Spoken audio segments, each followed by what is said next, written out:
Hello dear students, once again I welcome all the standard 9 students on this online classes.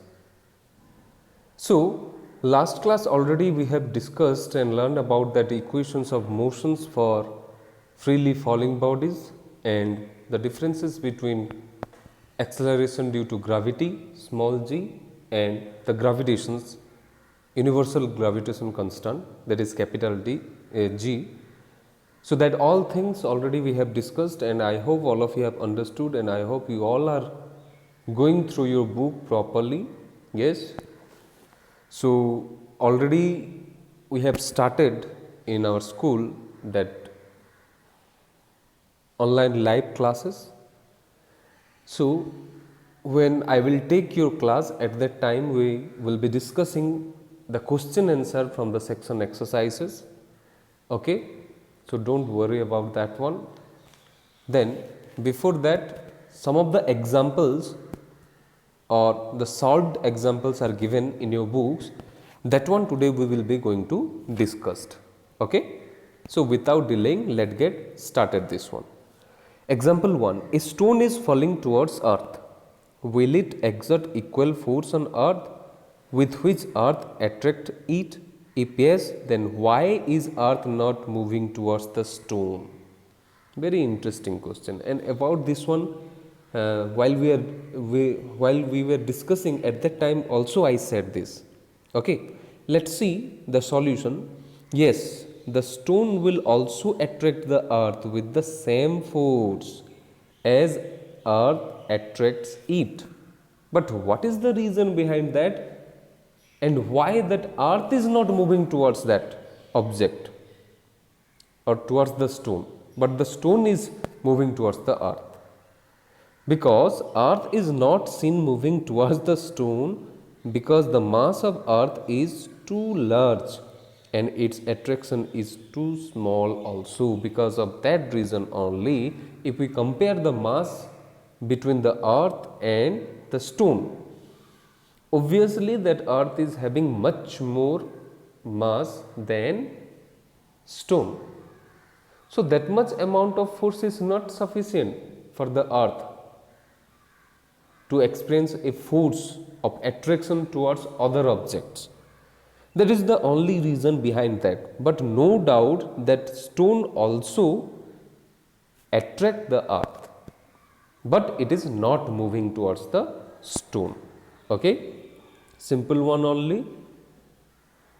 Then example 2, a car falls off a ledge and strikes the ground in 0.5 second. Calculate the speed of the car when it strikes the ground. Then next one, calculate its average speed during 0.5 second. Then bit C, how high is the ledge from the ground? Okay. So from the questions, first we have to find out what are the given things are present. Yes. So the first given thing, that initial speed, or that one is velocity also we can call. So initial speed u is equal to 0. Okay. Then time t is equal to, it is given, that is 0.5 second. Then accelerations due to gravity g is equal to 10 meter per second square. Since the car drops downward, because that car is moving downward directions. Okay. So obviously it is acting under the action of the gravitational force of attraction. Yes.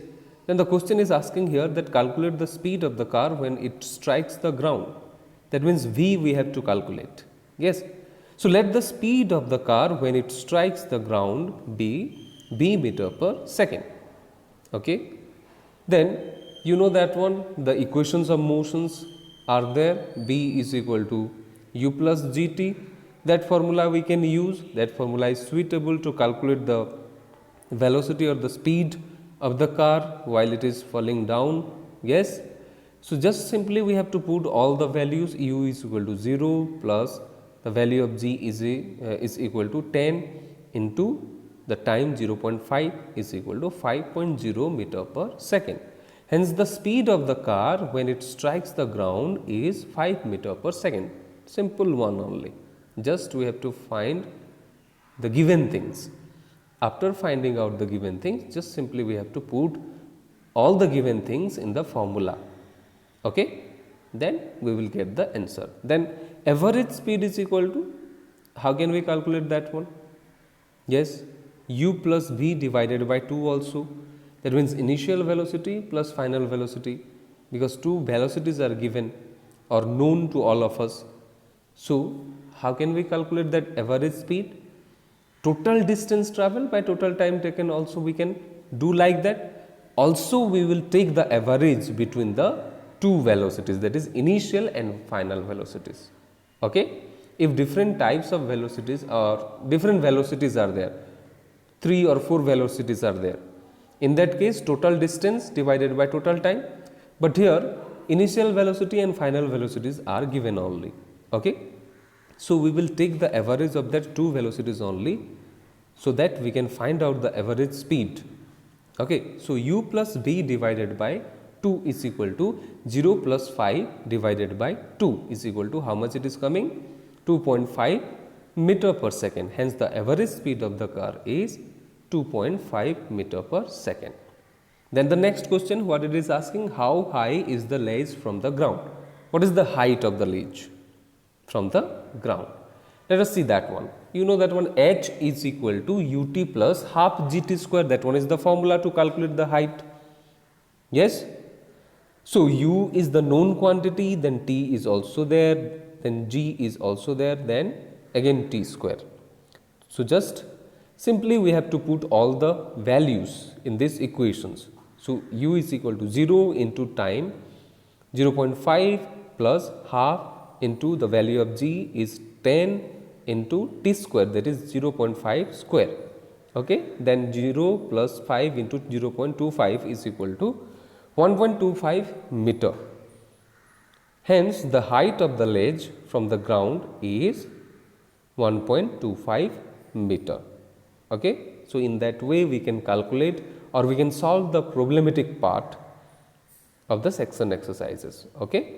First, you must have to understand that all the equations of motions and different formulas.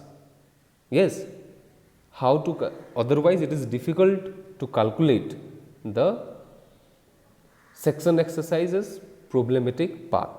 Okay? Then the next question, example 3, a stone thrown vertically upward takes 3 seconds to reach the highest point. You all know that one. Whenever we are throwing any object in vertically upward directions, it will go upward up to a certain height or it will reach the maximum height. Yes, and from that maximum height again it will falls downward directions. So, a stone thrown vertically upward takes 3 seconds to reach the highest point.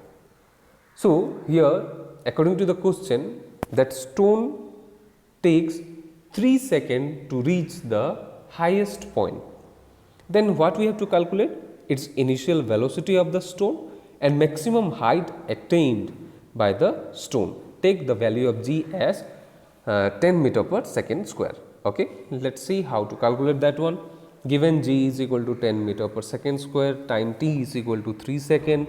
As the stone stops at maximum height, so its final speed or final velocities become 0 only. Yes. So, by using the equations, v is equal to u plus gt. So, here minus symbol is there. Why?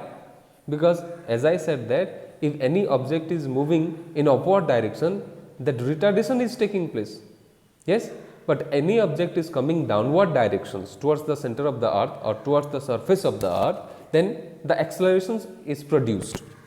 So, here because of the retardation, that negative symbol is there. So, 0 is equal to u minus 10 into 3, that is equal to u is equal to 30 meter per second is the initial velocity with which that stone is moving upward direction.